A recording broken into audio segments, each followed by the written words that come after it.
College کے زمانے میں دستویفسکی سے پہلا تعارف ہوا۔ اس کے معروف ناول جرم و سزا کے اردو ترجمے کا مطالعہ شروع کیا۔ لاہور کی تنگ و تاریک گلیوں میں ایک بوسیدہ سے کمرے میں اپنا ڈیرا تھا۔ تقریباً 10 بائی 10 فٹ کے اس کمرے میں 3-4 مزید انسان بھی رہائش پذیر تھے۔ یوں سمجھیے کہ ریسکولینوف کا ہی وہ ڈربانما آستانہ تھا۔ ناول پڑھنا شروع کیا۔ شروع میں دلچسپ لگا، پھر بوریت کا عنصر غالب ہونے لگا۔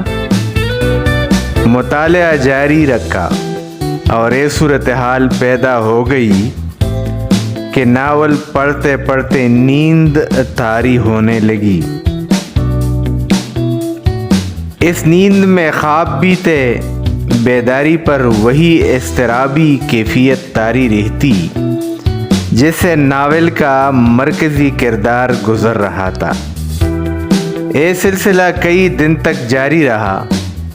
مطالعہ، نیند اور اضطرابی کیفیت، یعنی دوستویفسکی نے مکمل طور پر قاری کو اپنے حصار میں جکڑ لیا تھا۔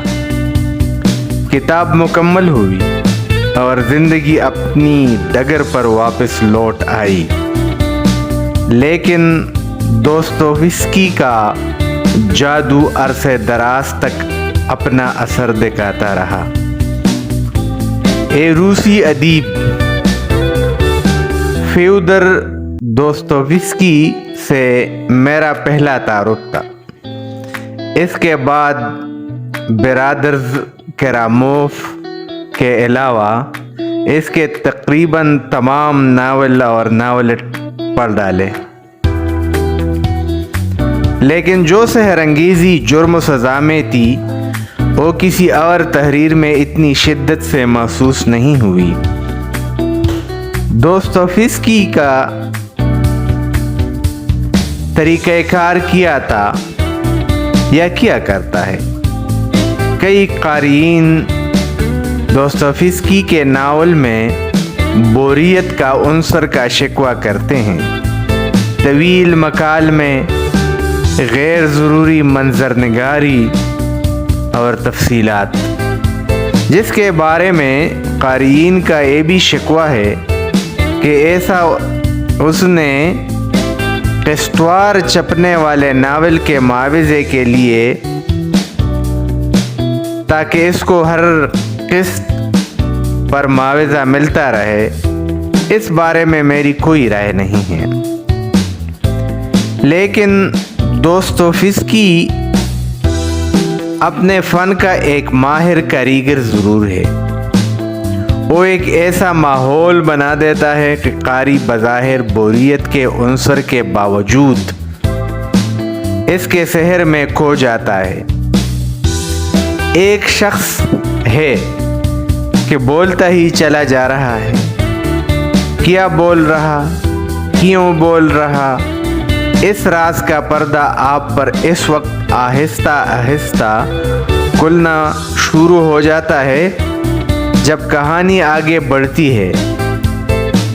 اس کا ایک ایک کردار انتہائی جاندار ہے، جیسے اس نے جیتے جاگتے شخص کو آپ کے سامنے لا کر کھڑا کر دیا ہو۔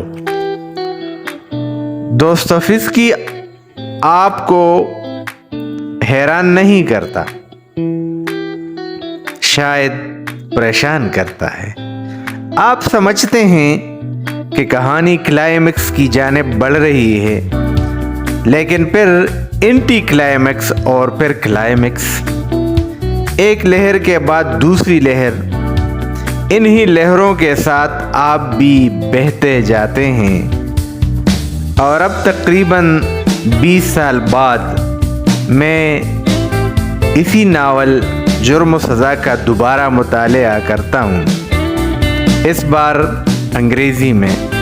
اس ناول کی کہانی تھوڑی بہت ذہن میں تھی، لیکن مصنف کی اصل کاریگری اس کا کہانی بیان کرنے کا فن، اور ایک پھر یوں ہوا کہ کہانی پڑھنا شروع کی، کردار ابھر کر سامنے آتے گئے، ایک سحر طاری ہو گیا، کردار جیتے جاگتے چہروں میں بدلنے لگے، کتاب سینے پر رکھ کر نیند کی وادی میں کھو جانے کا سلسلہ بھی جاری رہا۔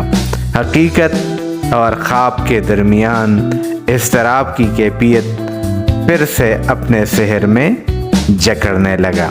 یہ اس ناول کا کمال اور اس کے جو منظر نگاری ہے وہ بھی اپنی مثال آپ ہے۔